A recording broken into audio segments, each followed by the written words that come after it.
Hello, my friend. Baxter Cribbs here, coming to you this afternoon from my office in Blackshear, Georgia. Welcome today. Today I want to talk to you about 3 ways to create thumbnails for your YouTube videos.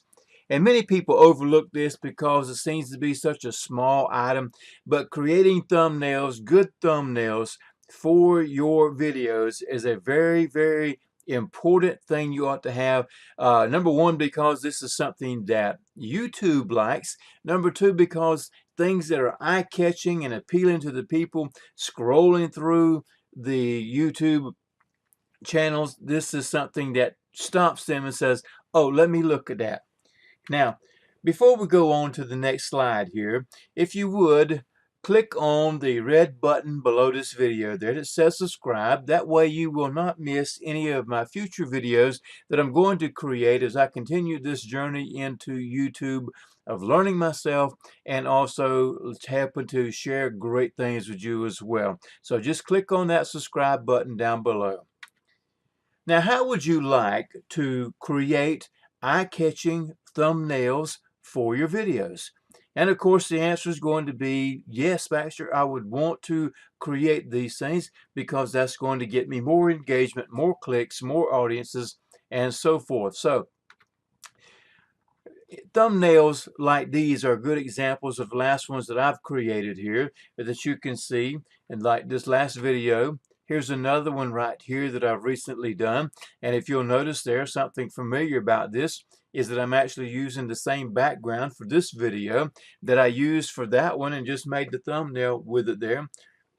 And then this one right here as well, where I use different characters from different places and to put the words in there to talk about this particular video. And even this one right here is one of the ones recently I done as well. And so these are all good examples of things that you could create with, and they're maybe not as good as other people's but they are, I think, at least eye-catching. But that's not the point, whether eye-catching or not. What I want to do is just show you a little bit about how to create them for your own videos. So here are 3 tools that I use. The very first one here, this comes from Microsoft, and it is I have this whole suite of things that they have here, but the particular one for these things that I use the most, and even doing these slides, is PowerPoint. And PowerPoint is a very powerful tool now. Actually, I subscribed to it for a whole year, and you can do that and get the whole suite. I think it's somewhere around $100 for the whole year that you're able to use this, keep it on a computer, any computer you go to. You can download it and use it online as long as you have a Microsoft account. You can get to these things and use it anywhere that you go. So PowerPoint is very powerful. There's a lot there that many people don't realize, and I'm learning more and more every day, but it is super powerful. Number 2 is Canva. And this Canva, as you see, is C-A-N-V-A with the blue arrows pointing to the dot there. They've recently changed their background on their program. And this is an online program that you can get for free that is talked about in many design areas that people are talking about. Here's how you create this and create that. Most of them refer you over to Canva. They also have a paid version that you could purchase, but it's not necessary to have that to be able to create good thumbnails or good photographs or good slides or good anything really to use in any of your videos or programs that you might want to do. And then the last one that I use, and it's probably the least one that I use, is this is inside TubeBuddy, which is a program that helps you out tremendously within YouTube to find keywords, to find tags, and to create thumbnails, and to check your work before you put it up to make sure you're meeting all the qualifications and that you're not missing out on anything to be able to promote your video to the best of its ability. And so these are the 3 tools here that I use to be able to create thumbnails.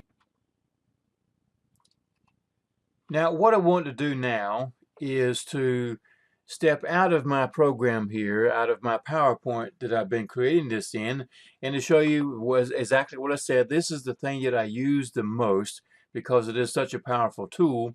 But as you can see, if I make this thing slide up here, this is where I actually have created this video. And so I wanted to show this to you as well, how that I set these things up. And there's different ways to do this. This is the simple way I've done it this evening to bring these things about. And so what I wanted to get to here now was the first step I wanted to show you was how to choose. Step one is to choose a background for whatever it is you're going to work on. And unless you're just going to use your camera and do videos, as many people do live ones and record them that way. And then even at that, you can upload them and do a lot of work to them, which many people do, as you see the pop-ups and stuff like that come on it. But whenever you're creating a background or a thumbnail, you can use part of the video, or you can just create one as is, such as what I have here. And so to be able to do that, what I wanted to do was to show you exactly or pretty close to what I do a lot of times.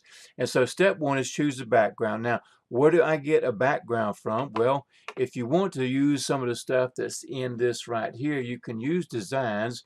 As you see across the top up here, that the PowerPoint has many different designs that you could choose from. If you want to choose these, you could use some of them. You could go online to create some and download some different things and to get your pictures.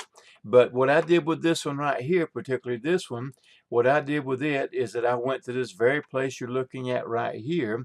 As you notice, that's one of the things that I put. And this is pixabay.com, Pixabay.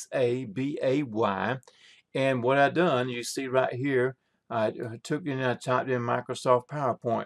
But if I wanted to do backgrounds, which is what I've done basically, other than if I remember right, just type in there backgrounds, and you see it'll give you different choices, and you can extra textures, abstracts, patterns, different things like this, backgrounds, textures.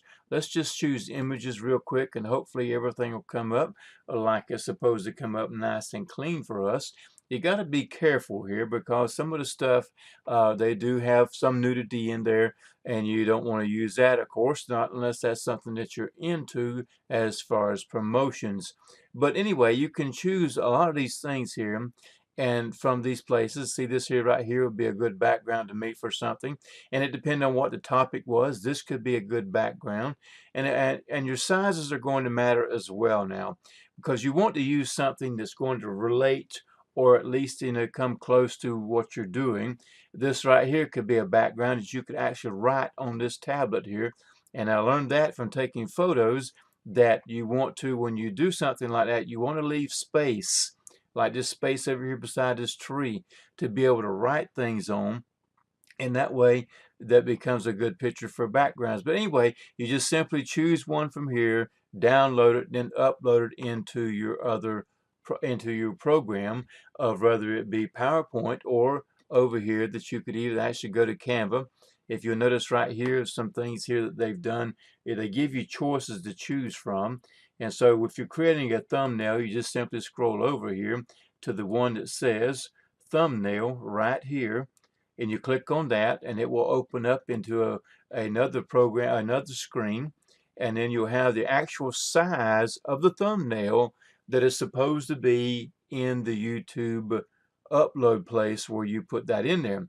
And so, and that's the correct size right here. And whether you upload stuff or whether you use stuff from over here at the side, and you can upload plenty of things from over here, as you see that I have done here in the past, as they come into the things that I have, and you can simply upload these, put them in here, and work with them. You just stretch them out to make them the size that you need it to be.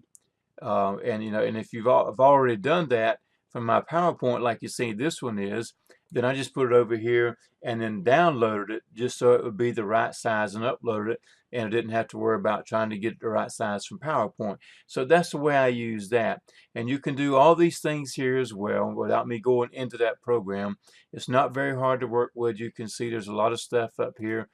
Flip horizontally, you can crop, you can do, do a lot of things up here, positioning, You can make stuff transparent, so you can adding a link to that now is not something, and it is an option here, but that's something you don't want to really do with this, what we're talking about tonight. And position, take to the back, take to the front, copy, a lot of great things you can use this here for. And so basically I've just showed you two new tools that we use to do those things, and this is how I do that. But again, you can see there's a lot of things here. If I wanted to just use this picture here to make a background out of this, and you take and just simply put it in there, and I could have put a erased the other one, of course. But see, all the space here to write on. Now, if you want other things, just simply click to add to them. You can shrink them down, and put them in here wherever you want to. Subscribe, as you see my buttons are sometimes. If you want a smiley face in it, it's a very simple thing to use. That you could do like that. You can change it like this. If you wanted to flip him, make him upside down to catch somebody's eye even more so. It's just different things that you could do here, my friends. If we could move him over here, put him on top of the person, it doesn't matter. It depends on what you're after, but you can become very creative with these pictures here and the things that you're doing. And these little icons here that I'm working with now, I actually got these off of not off Canva, off of Pixabay, and so therefore all these things are here to use, and you just create what you want it to do. If you want to put text on here, there's a lot of things that you can do. You use all these here already pre-done text, or just click on this is what I normally do, and to figure out what I want to type in there myself. And you just type in the little text holder or whatever it is you want it, move it, make it bold, change all sorts of stuff. Let's say this is a very easy, quick way to do a lot of things. Spacing of your letters, your heights, capitalize. All this is here to use. And these are how I simply create my thumbnails in Canva. And then also if I went back over here to PowerPoint, then I do the same thing here. And that's what I would do, be to choose my background, and then I would simply find stuff. And one more tool that I use here, if I wanted to do these things, and watch this little, I don't know if I have it in my video or not, y'all, but watch this. I use two things, other tools called Snagit, and also, of course, I'm using Camtasia right now to record this. But in Snagit, whenever I capture a picture, and these things come up as I use to make the slides already, as you can see there, then actually I can grab these pictures as such, and drag them over, come down here to my PowerPoint, and I just simply pop them in, and like so. And over to the side, you see my design ideas all automatically popped up. Here's things that you can create. Now, this is more useful to me when you're doing presentations, as your full slide presentation, and it can be used here. I mean, simply you could do this one here, and it would change it to that kind of thing right there, and you got to go back and readjust a few things. But it is helpful to do those things if that's what you want to do with that. Let's see if we can undo that. Yes. I use my keyboard a lot too. So, but this is very powerful here again, my friends. And this is simply the way that I create my thumbnails. I mean, I just choose where I want to put stuff at. And if I have other things in my files that I would choose stuff from, my files will open up for me. You can choose right off your computer and put stuff in here that you've downloaded, that you've saved or created. Or again, whenever you go to Canva, let me show you here again. Here, if I'm in Canva, I'm not sorry, not Canva, Pixabay, whenever you download a picture of one of their backgrounds or whatever it might be, then let's just go back up here and do this here. Let's take this here boardroom right here. So it will take it over, and it will give you this right here. You got to sign up if you want to get it downloaded for free. In here you can do a lot of things there as well. But anyway, so when you download it, you click on download, and what happens is, follow the little hand, it comes down. Mine downloads right here on top of this. And so I just simply pick up or whatever I might have, whatever I might have done here, and I pull it over here. See how it's got a plus on it? pull it down to my PowerPoint, pull up into it, and drop it off, and there we are. And so it's easy to work with in these ways, and these things make it very quick and easy to work with, to get you some good videos, thumbnails that will help you to create something that will be very, very good. Now, one other thing that I want to do, well, actually not. One other thing I just simply want to ask you to do is that if you have found this very useful, if you would, like I said, click on the subscribe button down below. And if I was to do that again, I could put that little button in here again to find out where that's at. But anyway, if I roll over here, let's just go back up here just for the sake of doing this for you. Click on the subscribe button down under this video for me to get subscribed to my channel, so that you won't miss any more videos that I'll produce here in the coming days to help you out with YouTube as I learn different things and see different things. And if you want to learn more, there'll also be a link down in the description box that will take you to where you can get you a free training on how to use this and other great things in the YouTube marketing, done by a YouTube marketing professional, and he will show you. It's a free download. Just click on the link there, get your free download, and you will see how and why these things are so important and how to make YouTube work better for you. My friends, I hope you enjoyed this. Thank you so much, and we will see you on the next video.